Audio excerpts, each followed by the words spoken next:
to make a move if they make that decision. Which brings into mind that it's not just the Iran conflict, and we've obviously been resupplying Ukraine. We've got, just the general, as you pointed out, the floor for the inventory that we have to take into consideration. One of the things that really surprised me about this CIS report was the timing for replenishment, right, for manufacturing and delivery of new munitions. And they estimated it was anywhere between 42 and 64 months, I believe. Absolutely. You're absolutely right. And this goes into the difference in peacetime manufacturing and wartime manufacturing. One thing a lot of people don't understand is that missiles expire, specifically with fuel. So you have to come up with a number of what do we need for contingencies and how many will be expiring at any given time. Now, if the missile expires, you got to send it back to RTX or what we know as Raytheon, and then they need to know it. And they charge the government a certain amount of money for that, which is why it's just easier to shoot everyone. Wait. So they're in the profit business, they're out of the non-profit business, the industrial base. I didn't know that. So I've actually done research on that. I would not invest in a defense company. They don't make any money. Boeing lost money last year. They also have civilian aircraft and those boards keep falling off.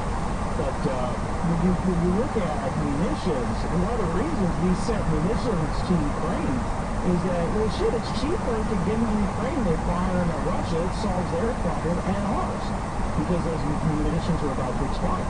So whenever Congress authorizes a bucket of money for missiles and weapon systems, we also have to say, all right, do we want to spend all this money generating all these missiles, and then in 10 years, we have to send it back to RTX to get the note, because that's how you get told by Congress and ask about waste, fraud, and abuse, right?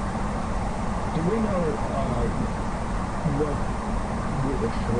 a ballpark figure maybe, or even specific figure, for the cost of some of these munitions? Like what's the cost, from certain nuts, getting it, onto the shelf for the military and starting manufacturing for, say, a Tomahawk or a Patriot?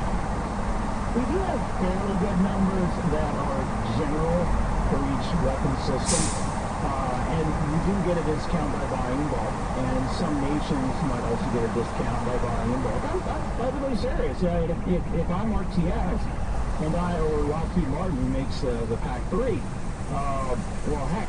What is the if I know I'm going to have to manufacture 3,000 missiles, well, I'll give you a discount because I know I can keep that production line running.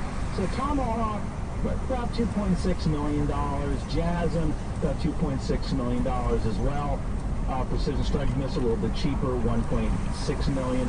And I can keep going down the list, but look, I can tell you this: when you look at what you get, the bang for the buck.